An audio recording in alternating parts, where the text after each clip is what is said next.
Admit करके उसको number लग गया तो समाज के लिए तैयार है।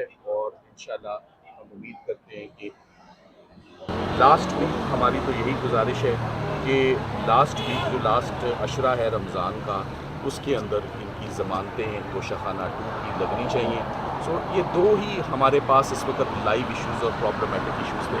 मैं ये बताता चलूँ कि इससे पहले इमरान खान साहब के जितने भी मुकदमे वो सब ख़त्म हो चुके हैं। सब या एक्विटल्स हैं या उसमें रिलीफ है या उसमें बेल है या उसमें सज़ाएं मुअत्तल हैं या सरकार उन केसेस को आगे नहीं लेकर चलना चाहती। केसेस के अंदर सब्सटेंस नहीं है, केसेस खोखले हैं। जो केसेस सरकार ने सेलेक्ट किए वो तमाम के तमाम केसेस उनमें से सिर्फ 2 बच गए हैं। For your clarity and for your understanding, Al Qadir case कल लगा, आपने देखा। कल 10वीं दफ़ा नैब इसमें अल्तवा लेकर गई। कल एक बहुत ही सीनियर वकील लाहौर से एतजाज़ एहसन साहब, हम शुक्रगुजार हैं, उन्होंने शर्फ बख्शा और वो तशरीफ लाए और हमारे साथ खड़े हुए और उन्होंने अपना एक बेस्ट लॉन्च किया कोर्ट के आगे। एक तो वकालतनामों के ऊपर भी, मुलाकात के ऊपर, और इस ज़मानत की पटिशन का, specially in light of the medical complication of mister Imran Khan कि अदालतें इसको क्यों नहीं सुनी।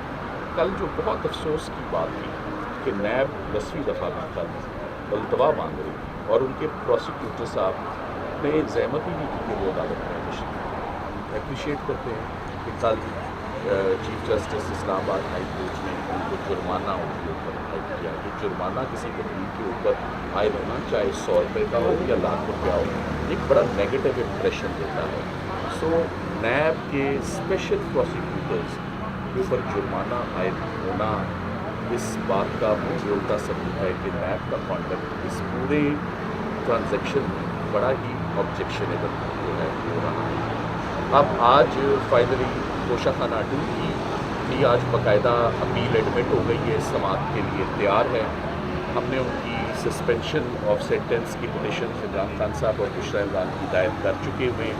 आपको मालूम है कि ख़वातीन के लिए तो स्पेशल रियायत होती है। इमरान खान साहब 72 साल की उम्र में उन्होंने केसेस फेस करने शुरू कर दिए थे। आज उनकी उम्र 74 साल हो चुकी है। उनको भी, और अब उनका case sick within the category of a sick person, unwell person, एक बीमार आदमी की कैटेगरी में उनका केस फॉल कर रहा है। कल एक बहुत अहम बात कल प्रोसीडिंग्स के दौरान आई।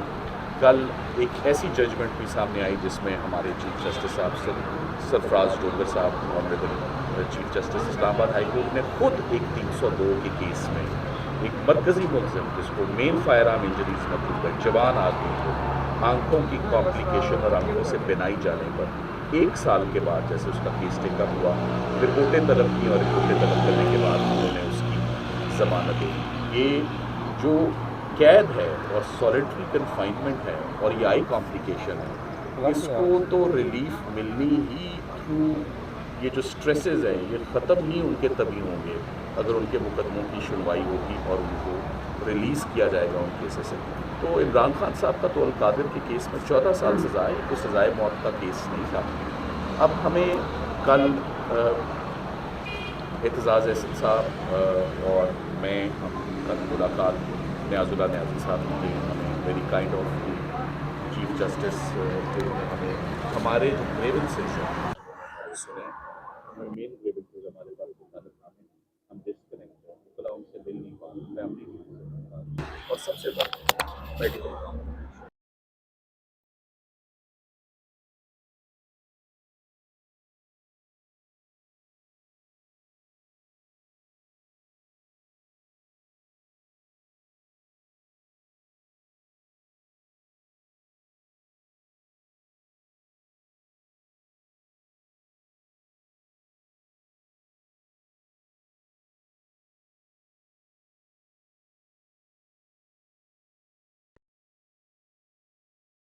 लेकिन हम ये देख रहे हैं जैसे कि इमरान खान के ऊपर GHQ हमला केस है,